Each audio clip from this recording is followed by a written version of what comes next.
En vídeos anteriores comentamos cómo aprenden los niños a dibujar, en una primera fase con garabatos, simplemente líneas abstractas que no representan nada, y cómo poco a poco se introducen en la representación y cómo hacen esa representación.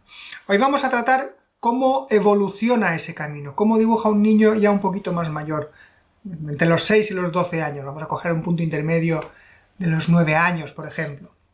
Pero en realidad es básicamente lo mismo.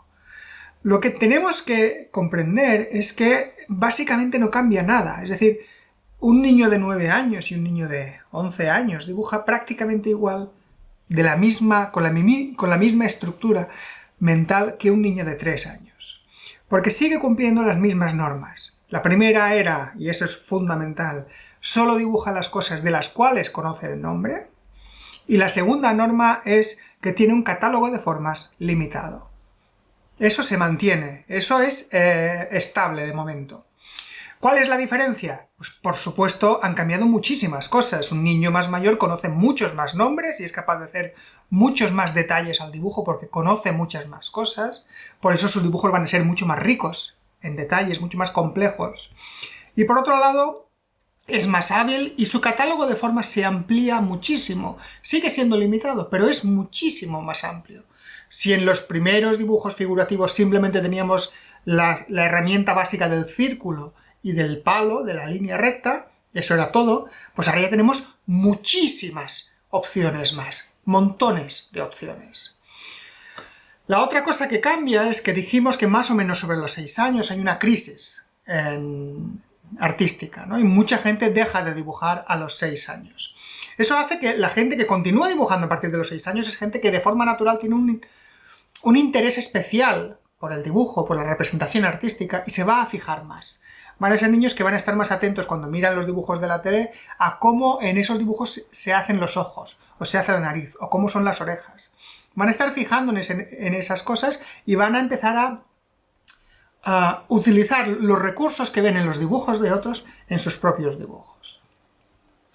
Por tanto, vamos a ver que es más complejo, más rico, pero que es básicamente lo mismo. Vamos a intentar hacer un dibujo, otra vez de una persona, pero como si fuéramos un niño o una niña de unos 9 años, más o menos, más o menos. Esto sí que depende mucho, cuanto más crecemos, más va a depender.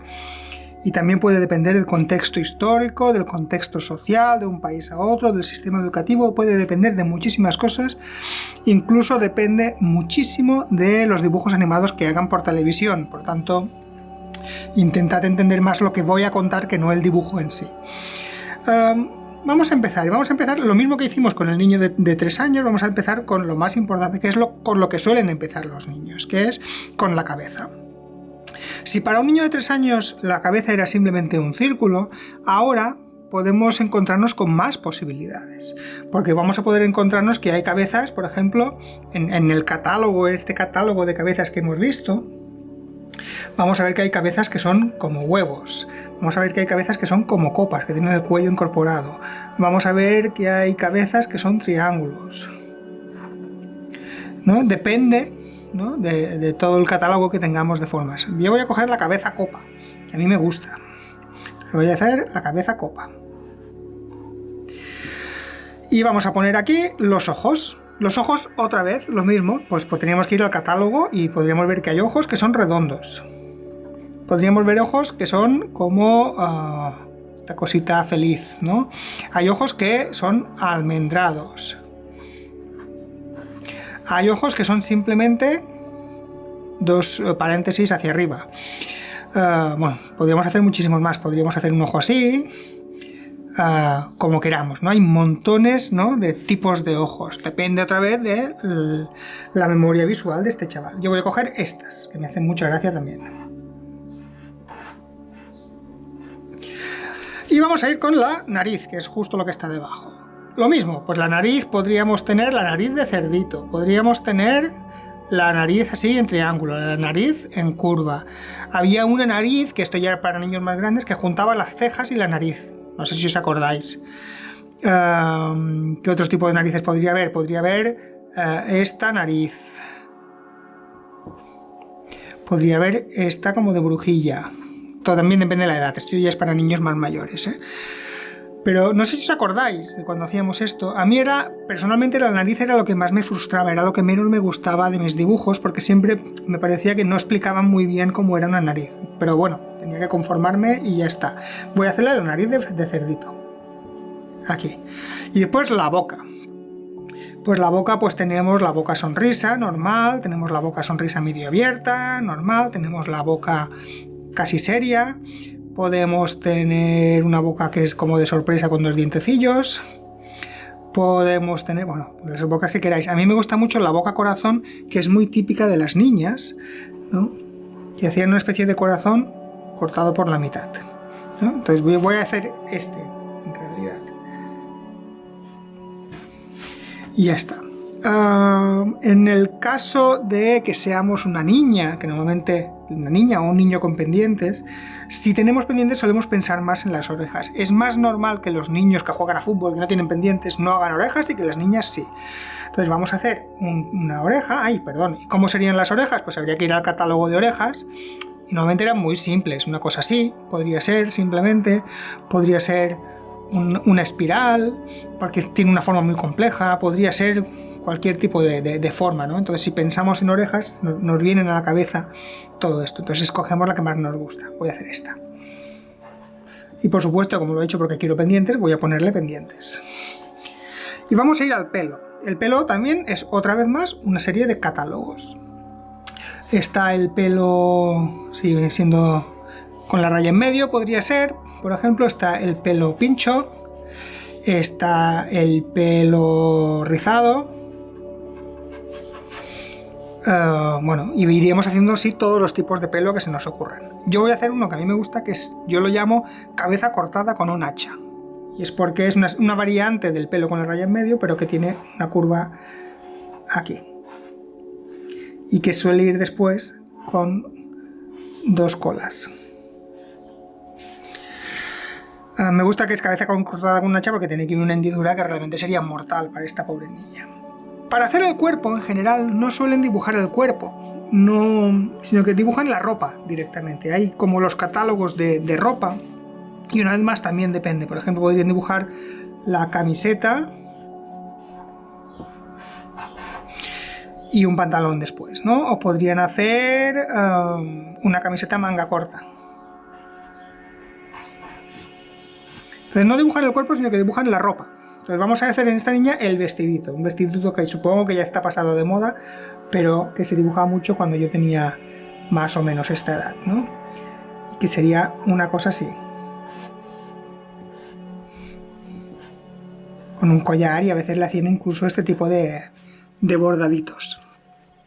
Vamos con los brazos. Los brazos en realidad no evolucionan demasiado. En principio, si un niño de 3 años hace simplemente una línea recta, muchas veces lo que se hace en esta edad es el doble palo, ¿no? La doble línea recta. Y ya está. Algunos, los más avanzados, sí que suelen dibujar el codo doblado, pero muchas veces no, ¿eh? Y aquí ¿cómo termina? Termina en la mano. Y la mano siempre era un problema porque era muy difícil de dibujar. Teníamos todo un catálogo de manos, ¿no? de cómo podíamos hacer las manos, pero era de estas cosas que intentábamos ir mejorando y que intentábamos ir cambiando.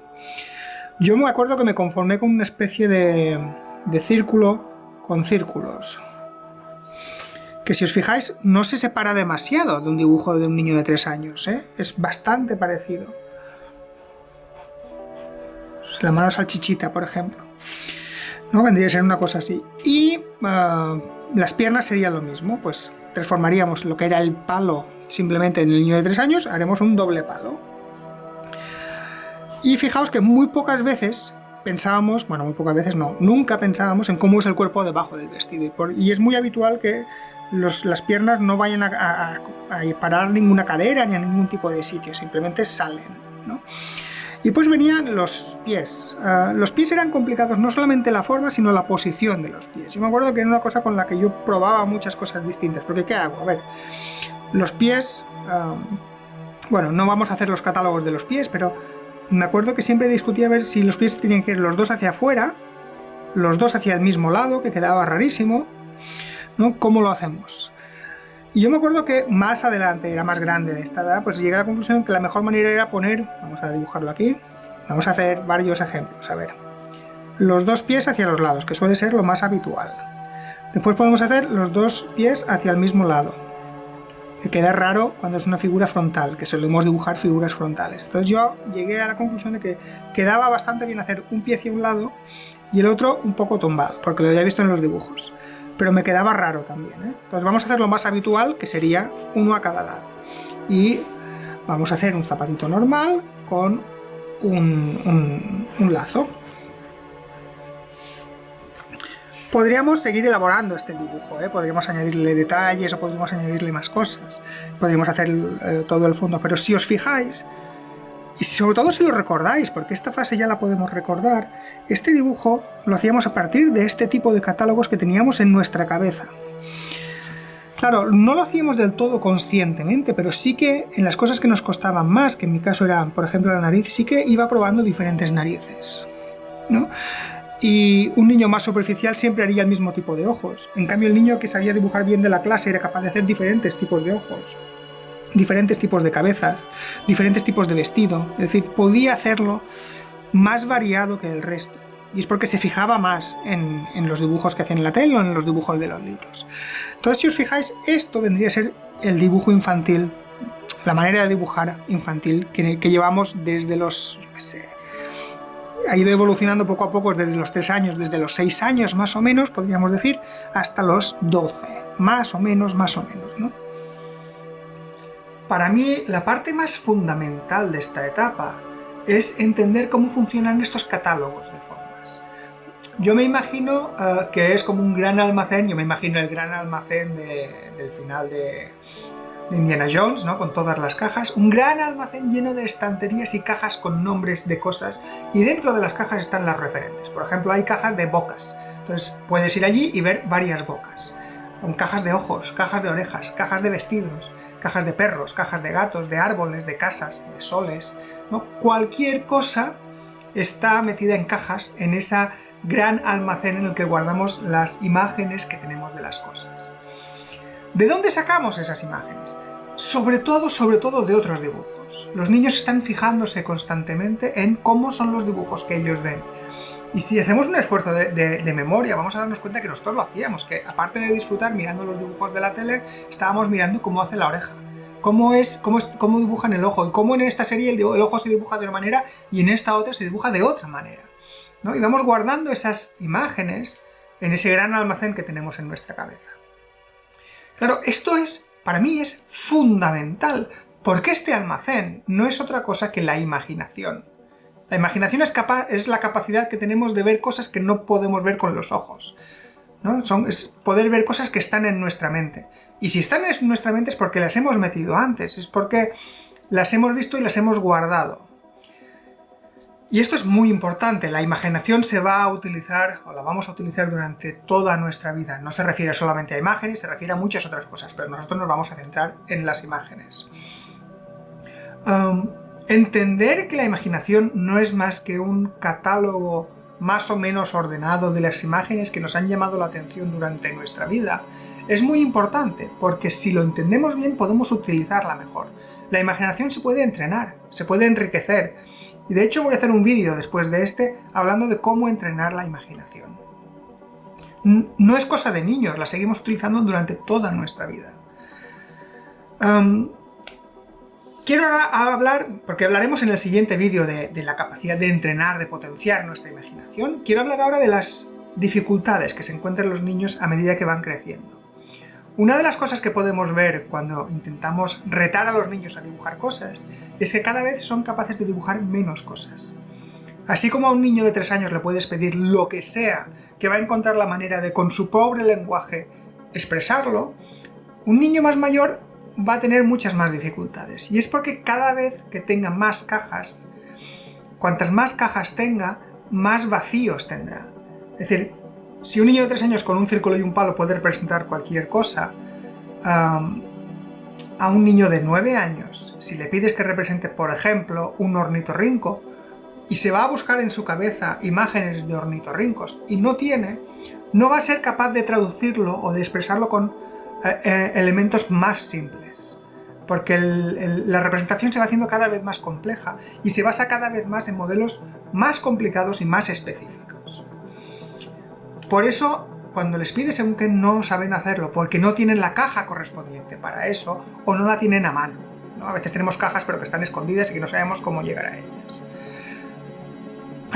Por eso se sienten limitados muchas veces y por eso no saben dibujar algunas cosas. Y la otra gran crisis, vamos a terminar cada uno de estos vídeos con una crisis. La segunda gran crisis artística que todos sufrimos pasa alrededor de los 12 años. Y es porque a partir de esa edad, o quizás un poquito antes, empezamos a intuir que dibujar bien, porque ya normalmente si hemos seguido hasta esta edad ya somos de los que dibujan bien de la clase, y empezamos a intuir que dibujar bien de verdad es otra cosa, ¿no? Yo me acuerdo que para mí dibujar bien era dibujar como si fuera una foto, y muchos niños piensan algo parecido, ¿no? Deseamos hacer sombras, deseamos hacer los dibujos que parezcan volumétricos, que parezcan realmente una representación hiperrealista del mundo. Y no somos capaces, no sabemos con nuestras herramientas que hemos sacado de los dibujos animados y que hemos sacado de muchos otros elementos, no conseguimos construir un dibujo que parezca una foto. Y eso es terriblemente frustrante. Y si la razón de la primera crisis artística a los 6 años era el desinterés, es decir, dejamos de dibujar porque no nos interesa el dibujo y eso no es ningún trauma, a los 12 años sí que lo es, porque la causa de esa crisis es una primera frustración. No sabemos hacer lo que nos gustaría hacer. Y además empezamos a intuir que lo que nos ha servido hasta ahora es un camino equivocado.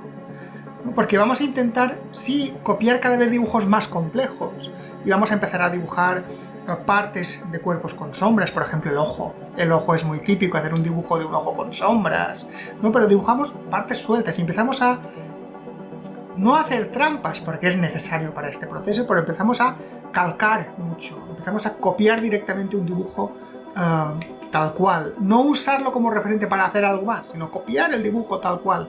Queremos empezar a intentar entender cómo se hace eso, y lo hacemos como lo hemos hecho hasta ahora, y ya sabemos que no va a funcionar, ¿no? Nosotros ahora que ya como adultos sabemos que no va a funcionar, pero eso es terriblemente frustrante. Lo dejamos aquí. Vamos a ver en los siguientes vídeos. Quiero hacer uno de cómo entrenar la imaginación, que es algo que se construye en esta edad. Nuestra imaginación empieza a construirse a esta edad. Y vamos a hacer después otro vídeo para ver cómo continuamos. La gente que supera esta crisis del dibujo a los 12 años, ¿qué caminos sigue? Vamos a verlo en el futuro.